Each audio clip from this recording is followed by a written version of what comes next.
Andy Curtin. I'm here with Mubek. Yep, today that's all, folks. Mabubani. Yeah, that's me. It's Vivek Mabubani here. If you want to find me online, I'm at Andy Curtin on everything. What are you selling at to Funny people? Vivek, sometimes with letter M. If you don't want to find me, look for the other Mohammed. You got to be the only Vivek. I feel like Vivek will get them there. Yeah, I think Doing so. Yeah. comedy. If you're in the Hong Kong location, the IP address will let people know, yeah, you're in Hong Kong. That's the only Vivek you want to care It'll about. be Vivek or Jeffrey Andrews. Well, if you're the police, then yeah, either way works. If you're enjoying the podcast, please hit subscribe. And if you want to get more and get even better, awesome episodes, you can check out our Patreon at patreon.com/HoHoPod. We've had two recent subscribers, Kareem and Sahel Kalia. Kareem's a really good buddy of mine, so thanks for that, guys. I don't slur my words in the Patreon edition. I slurred over here for the free one. Yeah, and we don't put any facts in the free one. And we're putting out a bonus episode every Thursday, so you can check that out. And today's guest, I am super excited to have on. We've got Professor Ben Cowling from HKU. How are you doing? I'm good, yeah. Nice to see you. So Ben is the Division Head of Epidemiology and Biostatistics at HKU and a co-director of the WHO Collaborating Center for Infectious Disease, Epidemiology and Control. I think I got all of that out. Does that fit on one name card? And I can't even say your last name. Yeah, you can't do mine with all that stuff. Oh, sure, yeah. Credentials, no problem.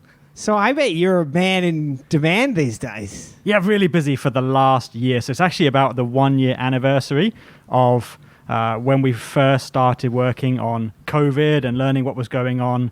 If you remember, in January 2020, it wasn't quite clear what was happening in Wuhan, whether infections were spreading or not.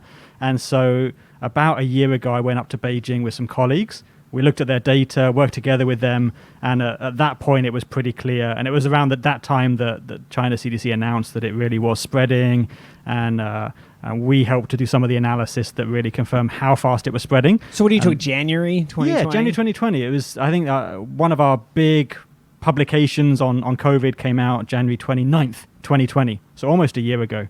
And that set the scene for then understanding what was going to happen in the following months. We kind of warned the rest of the world that this was coming. And initially, you remember, in Europe, in the US, wasn't a lot of interest. There were, is it really going to come?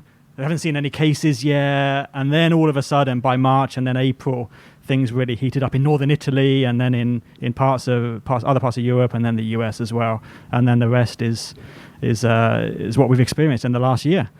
Really an enormous impact, what we couldn't imagine. So as someone that spent a huge portion of your life, I assume, looking at infectious diseases and the history of infectious diseases, what's it like, that moment where you're like, oh crap? Yeah. Did someone come out like a really good Do you remember quote? that? Do you remember looking at it and being like, this is one of those bad ones? So go back a couple of years. I was doing a project for the World Health Organization looking at how we might deal with a flu pandemic if there was another flu pandemic in the future. Like, what kind of things would people do? Like, would we recommend people to wear masks or not? Would we recommend schools to close or not? Would we recommend people to work from home? All those kind of issues. And we came up with this report and published it towards the end of 2019. And at the time we were writing it, I remember thinking it's not very likely that we're going to get this kind of severe pandemic where we have to throw the kitchen sink at things. And then January 2020, we get even worse than the worst flu pandemic we could have imagined. And we absolutely have to throw everything we've got at it. You've seen the kind of lockdowns that have been done in other parts of the world. It was unthinkable. In the report that we wrote for severe flu pandemics, we didn't even conceive of the idea of staying at home for months. It just wasn't on the list of things to do. There were school closures. Okay, we'd done that before. There was people working at home. Okay, fair enough. Wearing masks. We didn't have an item about just locking down the entire city for a month or 2 months. It's unthinkable at that time. Can anybody download this report? I'm very curious. Oh, yeah, sure. Yeah. You can find it. You can find it. It's called World Health Organization. Report? My name's there. World Health Organization Guidelines on Non-Pharmaceutical Interventions for Pandemic Influenza. .pdf. Yeah, .pdf. And as a layperson, I would guess that maybe this COVID is less deadly but more infectious than you're anticipating. Is that right? It's actually about the worst we could imagine. So if you get an infection which is really severe, like SARS in 2003. Actually, that kind of infection doesn't spread so easily. If the people who get infected all need to go to hospital, then you can focus on stopping spread in hospitals, and you can do a lot of good. That's how we got rid of SARS in 2003. COVID is actually almost always mild. The fatality rate is below 1%. So almost everybody is actually not even needed to go to a hospital. They're in the community, really difficult to find, and that means really difficult to stop transmission. It's still worse than flu. It's about 10, 20 times worse than flu, and that's why we're so worried about it, because if COVID's allowed to spread without any control, America.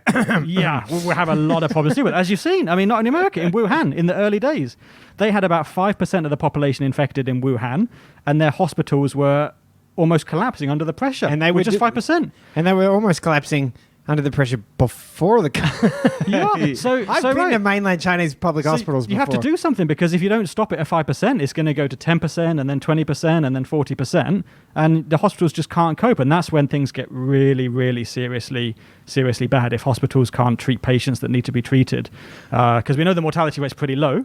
But if you can't get hospital care, if the hospital runs out of oxygen, like it did just recently in Brazil, that's really not a scenario you want to experience. Yeah, I mean, I remember, this is kind of jumping around a little bit, but I remember early on when New York got bad, when New York was kind of the epicenter for it in America, and people were like, oh, these hospitals are maxed out, there's body bags and all of that. It's like, well, things have gotten much worse since that point. Yeah, right. Well, I think New York, there was a particular problem because they were discharging patients from hospitals into elderly homes without testing them first. And it turns out that was not a good idea. Yeah. So there were like 20,000 deaths in probably April of 2020 in New York, many of them in elderly homes because of outbreaks that resulted from maybe older people discharged from hospital. So they were in hospital for some reason. They didn't necessarily need to stay there. So they were discharged to elderly homes. But because they'd been in hospital when there were other patients there with COVID cases, then those elderly actually got infected in the hospital and then took it to the elderly home. And that was really not something to be repeated. But you're right, the case numbers now, the mortality numbers recently have been similar to what it was like in Italy and in New York and a few other places. So it's really, the second wave is just as bad as that first wave was. And the hospitals, they must just be getting creamed. I think they're used to it now compared to earlier, but they just don't have the manpower, don't have the beds. And then, as I said, in Brazil, they ran out of oxygen. I mean, that's really not a good thing when the people are in hospital mainly because they need oxygen. So if the hospital runs out, suddenly that's a lot of patients who needed oxygen and can't get it. It's a nightmare. It's really, really difficult. That's what we want to avoid. That's why we're trying so hard to stop COVID from spreading. I mean, what are the things that people can do in general? I mean, we're doing face masks. I mean, we haven't read the report yet, but any like quick tips, the top 3 things you got to do? There's some really good 3 C's from Japan. So avoid crowding, avoid close contact, and I always forget the third C. And avoid the Chinese. No. Crowding, close contact, and confined settings. So indoor, like tight indoor spaces with not very good ventilation. Avoid staying there. I know you're wearing a mask right now, by the way. I always wear a mask. I'm such an idiot. I walked up and tried to shake his hand, and I don't normally shake hands, but you just sort of I mean, so what you're saying is that the 3 C's are everything that is Hong Kong apartments. Exactly. No, Hong Kong is a really difficult place to stop the spread. So if we think about where COVID would prefer to spread, where it wouldn't prefer to spread, Hong Kong's like his favorite place in the world. Well, because everybody lives on top of each other. Mongkok's the densest place on earth, right? Yeah, and then you think about some other parts of the world where people live, in the Tibetan plateau or something. It's just not going to spread there because people are so far apart. They're all spaced out. But in Hong Kong, everyone lives on top of each other. So it's really, really difficult for us here. And we've seen how difficult it is to stop the 4th wave with all the measures the government's using. It's just really tough because it spreads so efficiently in Hong Kong with crowding, with enclosed spaces, with lots of close contact between people. So you ask what we can do? Yeah. Avoid spending so much time in close contact with other people. So for people that can work at home, maybe work at home. If you can stay at home in the evenings, try and stay at home a bit more. Don't go out so much. I know it's difficult for some people. And in general, just reduce your contact with other people at the moment. When the numbers come down to 0, it's okay to rest a bit, but to relax a bit. But right now, it's really a critical moment. And we've been tracking how much of this kind of behavior people have been doing in the past year. And right now, we're not doing as well at avoiding social contacts as we had been maybe Before. in July. Yeah, in July. I think, How do you track that? Well, we just do surveys. We every week we call maybe 500 people or 1,000 people and ask them how they've been behaving in the past week. Have you been staying at home? Have you been wearing a mask? Have you been washing your hands? Have you And gone to work? going to Peel Street. Yeah, going to restaurants, whatever. All those kind of behaviors. And we get percentages and then we track them over time. And we've seen in July, people stayed at home a lot. In December, January, not so much. Yeah. I mean, a bit. They're making an effort, but I think people are tired of the social distancing measures, which we understand. Absolutely. Also, because July is stinking hot outside. Yeah, you don't want to go out anyway. I mean, Yeah. so the good thing with this advice is it's going to help a lot of boyfriends in Hong Kong, because what's happening is Chinese New Year this year is clashing with Valentine's Day. So you're kind of stuck like, do I stay and spend with my mom? Do I go with the girlfriend? What do I do, right? And now you're like, hey, social distancing. Both of you get lost. Yeah, I'm not I going can't to be either with of you you. guys. Yeah, for your sake. I heard you raise a really interesting point on the was it OTMP Could be. podcast. You were talking about how the infectiousness from different people drastically differs. So actually, what is it like? 4 in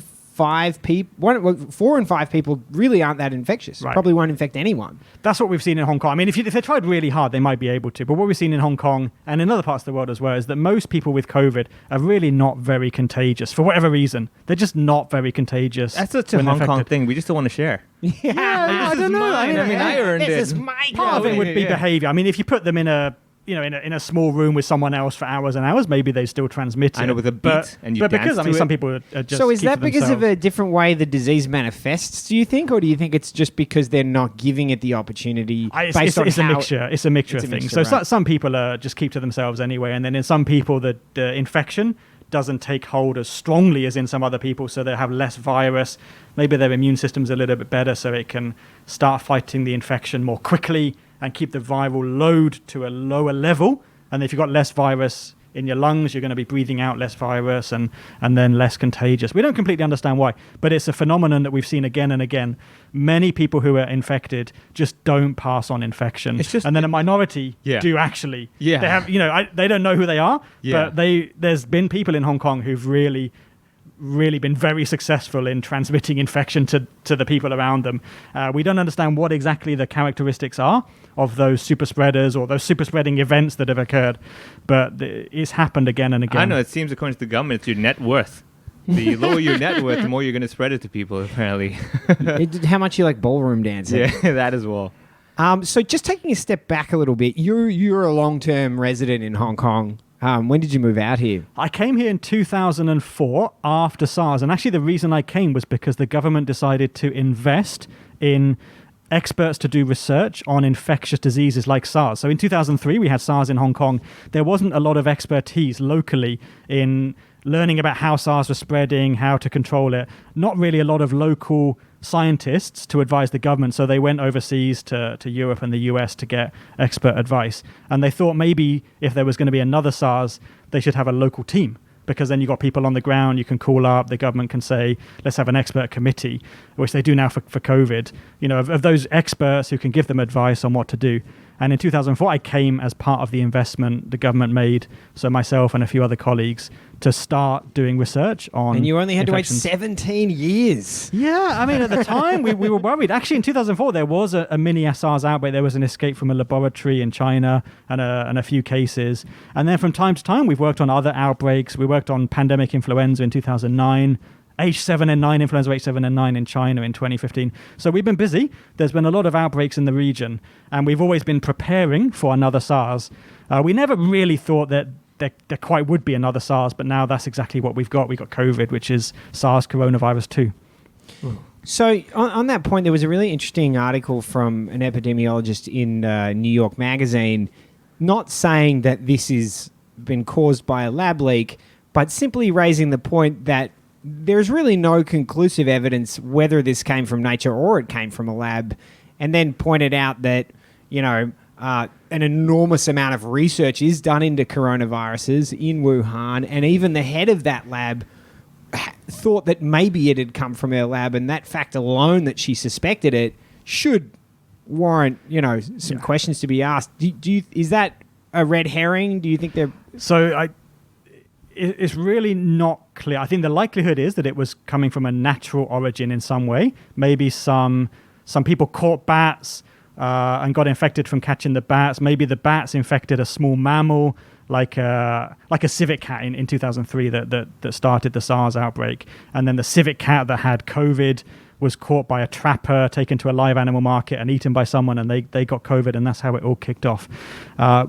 There's been a lot of surveillance done on bat coronaviruses in China and in Asia in general by a number of laboratories. So the laboratory in Wuhan, the laboratory in Hong Kong University, the laboratory in Singapore, collecting all of these libraries of bat coronaviruses, and they've been looking at them to see if there was anything similar to COVID. And actually, they haven't found anything that's that similar to COVID, which is kind of surprising, because what you'd expect to see is maybe some similar bat viruses, like almost the same, and then you can just imagine it making a final last jump into COVID.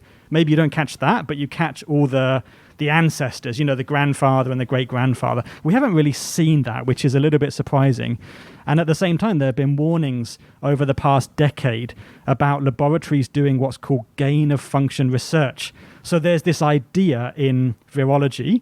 We got a virus like an HIV or flu or SARS or another coronavirus. What makes it successful? Can we make it worse? That's loss of function. Or can we make it better? Gain of function. Make it like more infectious. Yeah, make it more infectious or more adaptable to humans.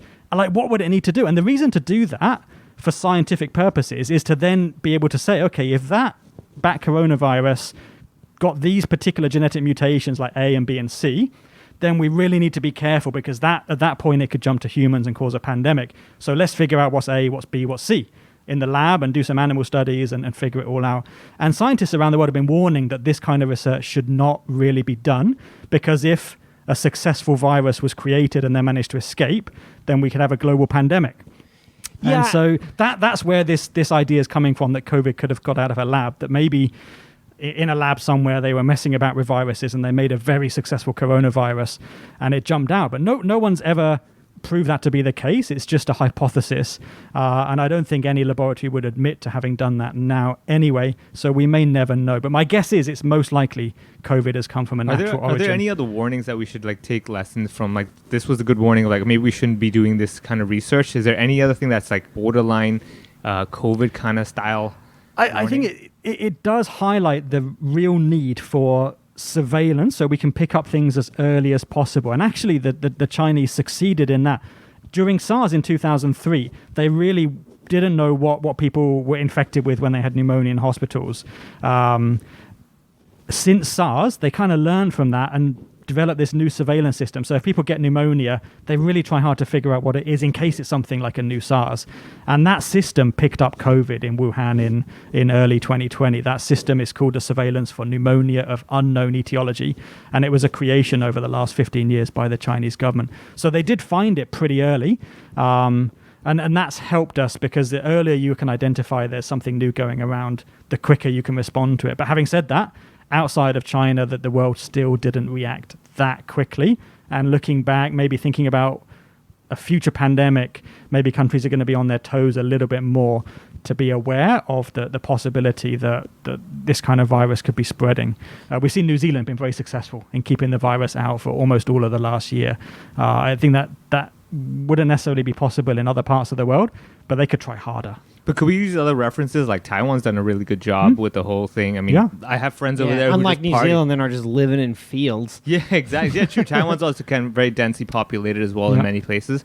I mean, because I have friends over there who are like doing comedy shows now. They're doing open mic nights. Oh my God. Dude, they had arena shows even early last year. Yeah, it hurts. It really hurts. It's brutal. Yeah, it's brutal for us. They've done a really good job of keeping COVID out. I mean, they stopped flights very early on, and then they've got the 14-day quarantine for people coming into Taiwan that's always been there, and they've been really successful. When they have had local cases, they've acted very quickly to stop it from getting any further, stop it from getting out of control. And so that's really a model for the rest of the world. But of course, Taiwan's an island. New Zealand's kind of island country.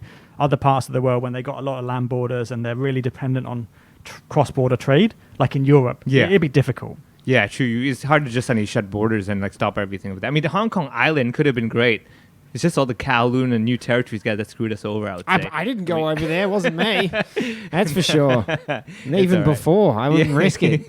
The just chance of a coronavirus being there at any point, I'm never going to Kowloon. So let's talk about vaccines a little bit. If you had to choose from the available vaccines, is there one that you think is better? So the Pfizer vaccine that we're going to get in Hong Kong probably the end of February looks like the best vaccine, particularly for the population to use. And one of the things we've got to remember with vaccines, there's actually two reasons for people to get vaccinated. One reason is to protect themselves. So elderly, really strongly encourage them to get vaccinated to protect themselves, because it's going to, like the Pfizer vaccine, is going to reduce their chance of getting serious case of COVID very, very substantially. But the other reason that people get vaccinated is to protect the whole community. That's why children get a lot of vaccines when they're born in their first year of life. It's not only to protect them, but to protect everybody around them. And so for COVID, what we'd like to get is herd immunity through vaccination, meaning if enough people in Hong Kong can get vaccinated with a vaccine that works well enough, then we won't have to worry about COVID spreading anymore, because it just won't be able to. On average, if we going about our daily lives as normal, an infected person with COVID would spread to 2 or 3 other people. And so you get increases from day to day, from week to week in case numbers. We're doing all the social distancing now so we can stop that from happening. Vaccines could also be another way to stop that from happening, and we can go back to normal.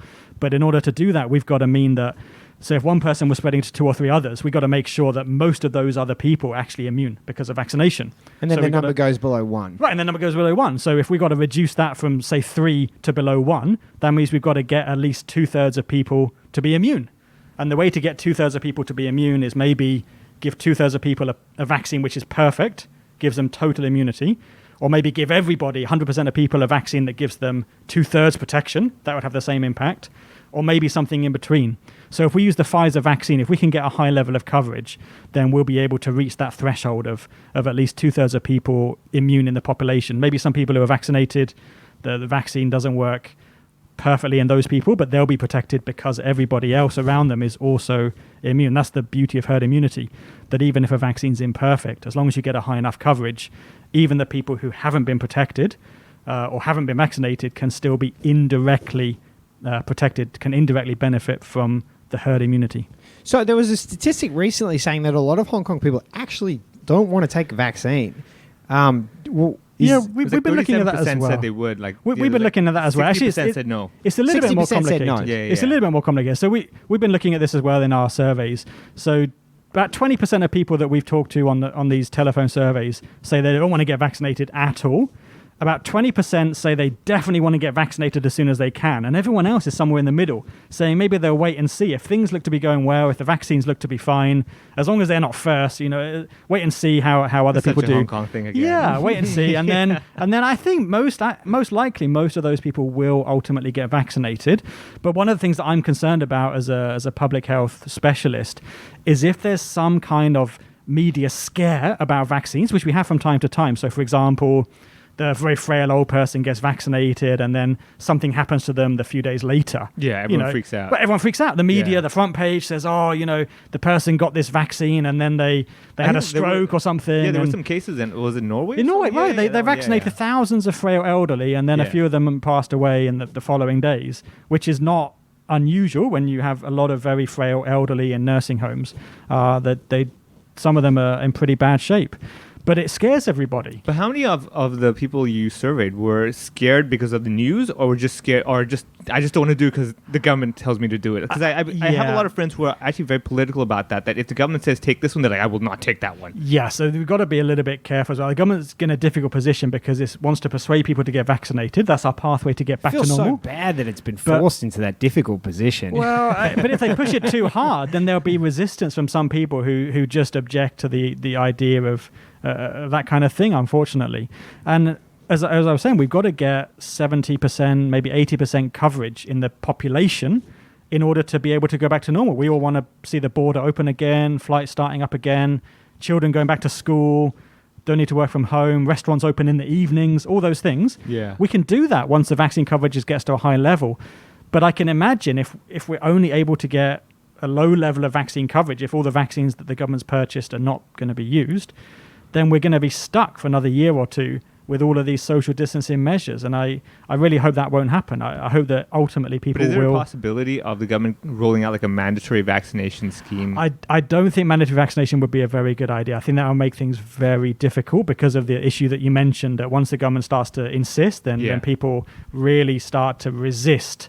It'd be better to incentivize it. And I think in other countries, one thing they've talked about is saying that you can't fly on aeroplanes until you've been vaccinated. That's an incentive because everyone wants to do that. Yeah. So I don't know if that would be one way around it. They could do that for like menus in restaurants. You got to have this menu for this price. You got to eat vegetarian unless you take the vaccine. The bagel's $25 for non-vaccinated people. It's $20 for vaccinated. That's the most Hong Kong thing ever. Yeah, they're like, It's also going to take time. So I think Pfizer talked about delivering 1 million doses maybe every month or so, February, March, April, May, June, July. Yeah. So it's going to take quite some time for the coverage to be able to get to that high level. At least 2/3. But there's also some issue with AstraZeneca now, right? AstraZeneca's delayed. Pfizer may be delayed. And then there's the possibility of the Chinese vaccines. But I'm a little bit concerned about Sinovac won't be delayed. I'm a little bit concerned because I was saying to you that we need to get a high level of immunity in the population to get herd immunity. Yeah. And so the coverage times the vaccine efficacy. So, 80% coverage of Pfizer, efficacy of 95%, you times those two together, you get 70 something. That's good enough.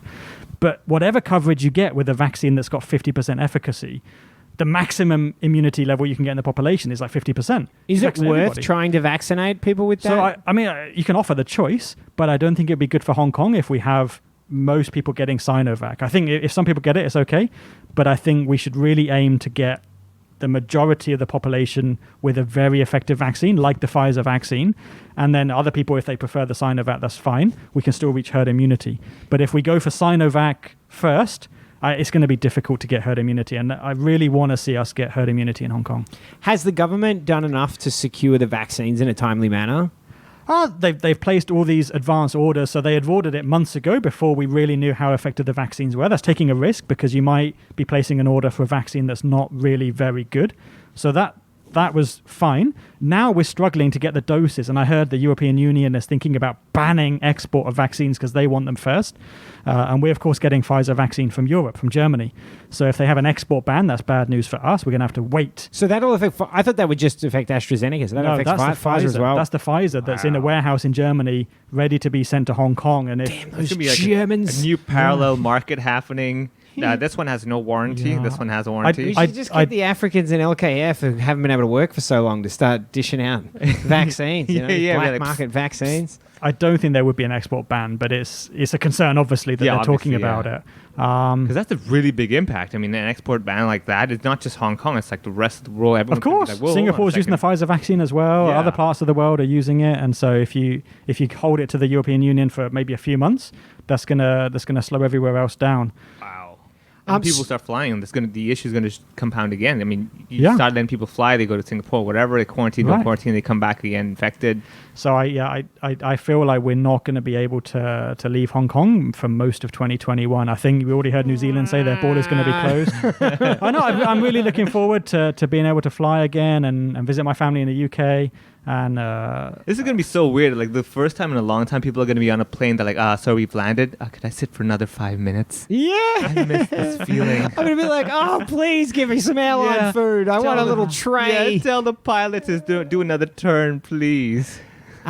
So one of the things that's been trialed in Hong Kong recently is these ambush lockdowns where they come in and they say, all right, everybody in these 3 blocks is unable to leave their apartment, unable to leave.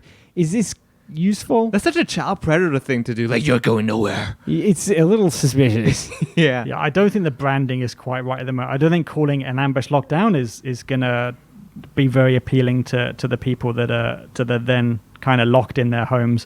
What we heard about last night was 300 people tested to find 1 case. And I think today, most likely, there's going to be 50, 60 cases. So that's an awful lot of effort just to find 1 out of 60 cases today. I think if they invested the same amount of resources in tracking down the contacts of the known cases, maybe in a better way, a more efficient way, then probably we'd be able to get on top of transmission more quickly. But contact tracing has been difficult as well. You remember in the early days of the 4th wave, there was the ballroom cluster, the ballroom dancing cluster, where contact tracing really wasn't very effective because those cases Yeah. didn't really want to say where they'd been, what they'd been doing, because of privacy concerns, which we Understood, understand. Yeah. So then it's difficult, because if you can't find out who might have been infected, it's only a week later that one of the cases goes to the sanatorium for dialysis and says, Yeah. oh, actually, by the way, my Yeah, I wife was was a in it. case. Yeah. Right, and they're like, oh, what? Yeah, you're in the hospital Why are already, you not like- in quarantine? Yeah. Like, your wife was a case. Yeah. And oh, dear. So that's been a problem all along. And I think it's still a problem now that we're not getting that much information from the contact tracing. Are they doing worse than other places with contact tracing? Different places do it in different ways. So in the UK, they've tried it, and it's really, really difficult. In Europe, in the US, they've got the app from Google or from Apple, but people aren't really using it because, again, of privacy concerns. In Singapore, they're doing it better than we do it here, but that's because they're using all of the resources available to the state in Singapore, meaning the police databases, the CCTV footage, mobile phone tracking, and whatever. And in Hong Kong, the government hasn't gone that far. In mainland China, they're really experts at doing that as well. Oh, what a shocker. Yeah, so I mean, so when there was a case in a city, they could figure out exactly where that person had been all 24 hours of every single day, which bus they'd been on, who was around them on the bus, What they'd been thinking. not whether, but what they've been doing Yeah. and who they've been in proximity with. And then all those people could have been tracked down and quarantined. And so it's really disruptive to those maybe strangers Yeah. to be quarantined just because they were on the bus next to a case. Man. But that's the way to stop it, right? If you don't do that, then you end up having to do what we're doing in Hong Kong, which is the social distancing with the bar That could- closure and all the other stuff. Yeah. That would totally ruin someone's life if, like, let's say I was on a bus, right? And you guys don't know me, and I was the one, and I'm the case that caused you get in quarantine. You will track me down. You'd be like, this guy is in trouble now. Like 14 days later, like, this guy. And you get this guy. For 14 days, I was stuck in a room because of this guy. Oh, and the conditions to stay in are horrible, right? Well, that as well. So why does Hong Kong keep getting outbreaks when places like Taiwan and Australia and New Zealand and Singapore have it under control? Why do we keep? Why does it Haven't we keep done getting? a good enough job? How does it keep getting back in when we get? It's tough to keep the virus out. So we got down to zero a few times. And Taiwan, of course, Singapore, New Zealand, they've all been at zero for quite some time. But they've had outbreaks from time to time when maybe a pilot comes in with infection and doesn't stay at home. In Hong Kong, we've had an issue with I think the maritime crew came up in a ship. That was the third wave. Right? Yeah. Third wave. And then... They were quarantine free, right? They were just coming in. Just Yeah, hanging out. but what would you expect, right? I mean, you've got Yeah. so many ships coming into Hong Kong every day. Yeah. There's going to be some interpersonal contact between the people on the ship Yeah. and people in Hong Kong. Yeah. They got to hand over some documents. They got to, I don't know, the harbour pilot's got to get on board and pilot the ship and help it to get into the channel or whatever. There's always going to be opportunities for spread, however you do it. And then in the fourth wave, there was maybe a leak from the hotel quarantine. So it's always going to be difficult to keep it at zero for a long time. We can keep it at zero for a bit, but it's going to be difficult to keep it at zero for a long time. And in Hong Kong, because we're so interconnected with other places, we've got a big port. The airport's had a lot of people coming in the past, not now, but in the past. It's kind of difficult, I think. We really hope to get to zero. Isn't that true of all these other places that have it under control? Yeah, I don't know how Taiwan's managed. Maybe, I don't know, they're further away from other places. Maybe they've done a better job at the port and they've done a better job with the quarantine than we have here. New Zealand is just kind of keeping to itself. I think they've really cut down travel a lot. So there's not many opportunities for the virus to get in the first place compared to maybe Hong Kong. But it's just difficult. Because I think what the mood now is that everyone's getting frustrated as in what's the point of even me taking care? I mean, this is just going to keep happening, so I might as well just go on with my life, which is we talked about earlier on why people are going out more now. Because everyone's just at a point of like, you know what, I've been sitting at home, I've been trying to be good, but if other people are going to be, dancing around, going to hospitals without even letting people know, then forget it. I'm just going to go on with my life now. Yeah, that's the pandemic fatigue. That's exactly what we're seeing. We're going to be facing this struggle for another 6 months or 9 months, I guess.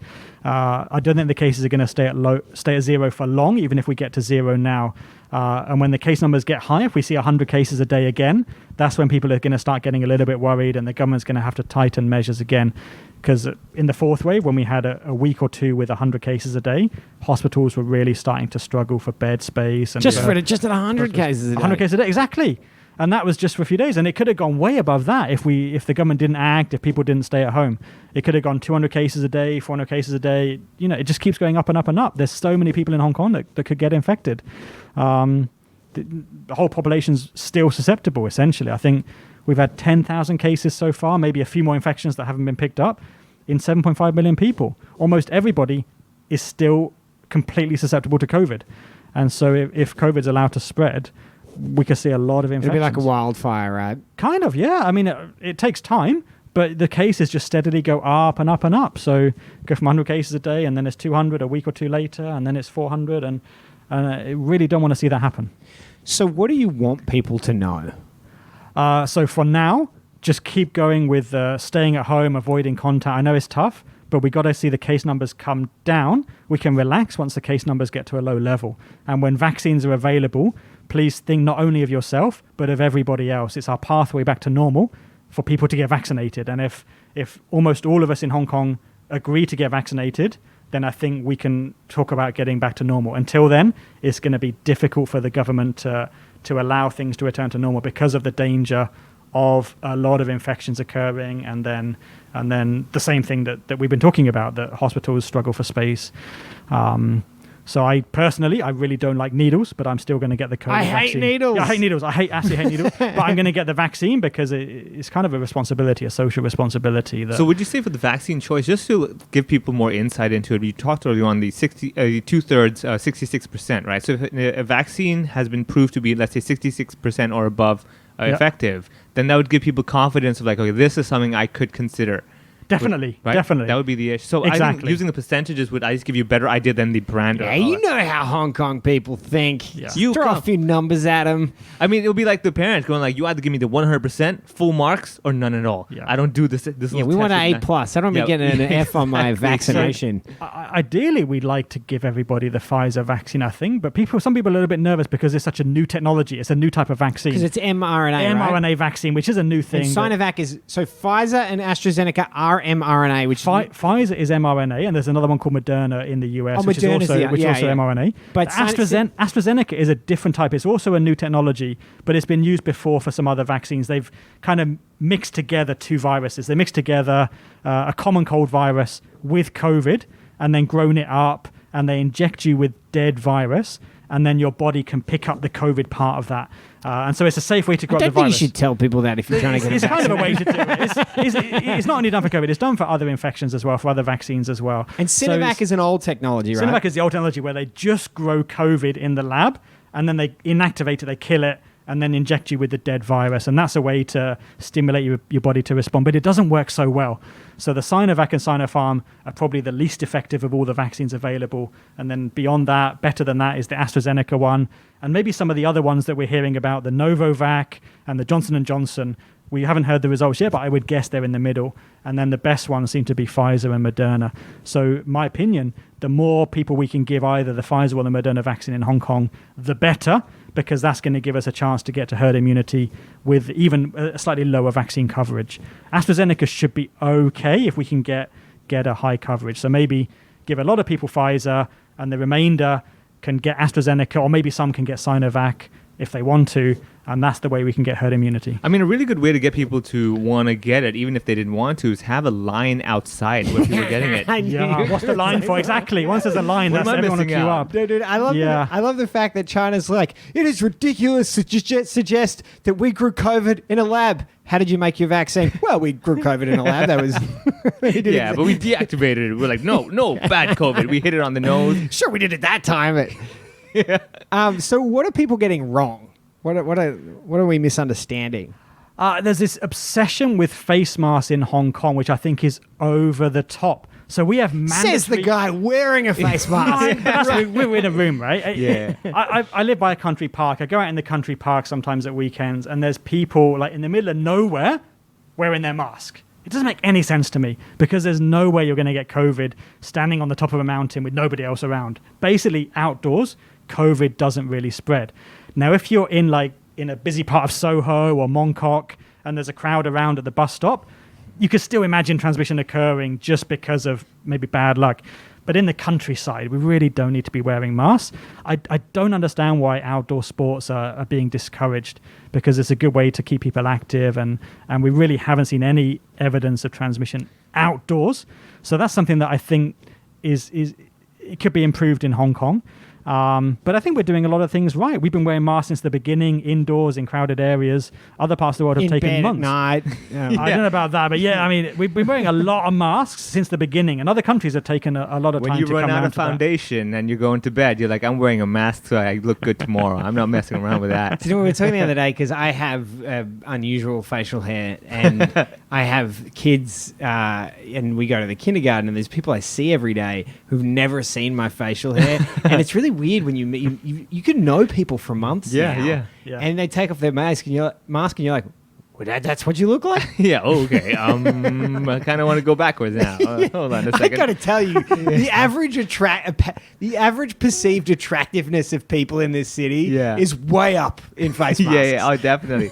Definitely, man. I mean, so the outdoor sports thing, so this is another thing I'm actually curious about. So we're being stopped for, let's say, outdoor activities or sports and stuff in general. People's health are going down as well. Like even myself, I'm not exercising. Affecting their immunity, right? Yeah, our immunity in general. So is that another byproduct factor that we have to kind of think I think when we about? look back at the experience in COVID, we're going to see a lot of impacts on health and also on mental health. I know a lot of people are feeling lonely and really not feeling as well as they had in the past just because of all the social distancing. And in Hong Kong, it's important that people eat out all the time and restaurants have been closed.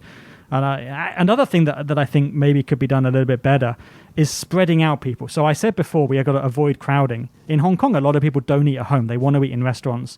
So now they're getting really takeaway. Can't. I mean, like your home is like 100 square foot. Right. You know? So actually, one of the things I thought maybe the government should have considered, instead of banning dine-in in the evening, like encourage restaurants to go 24-hour. Encourage people to go late. Maybe you limit the capacity to say you can't have more than 50% occupancy in the restaurant to keep the crowds to a lower level. Yeah. But there's open always for an longer. opportunity to go out. Right, open for longer. Open after midnight. I'm sure people will be willing to go late. Oh, absolutely. Right, you have the happy hour at 5 and you have a happy hour at midnight. Yeah. And that's a way to kind of get by and help the restaurants as well, because I don't think closing at 6 is maybe the really best thing. I thought the reason was because the Hong Kong government made statements that people are less careful when they're drunk. Well, that may be another issue. And I think certainly for bars, it's a problem when there's a lot of people crowding together and they're not wearing masks. And so I understand the rationale for closing bars when there's a lot of cases in the community. But restaurants, everyone needs to eat a few times a day. And so maybe for drinking, it's a leisure activity. But for eating in restaurants, if you're worried about people being drunk, you can talk about limiting alcohol consumption.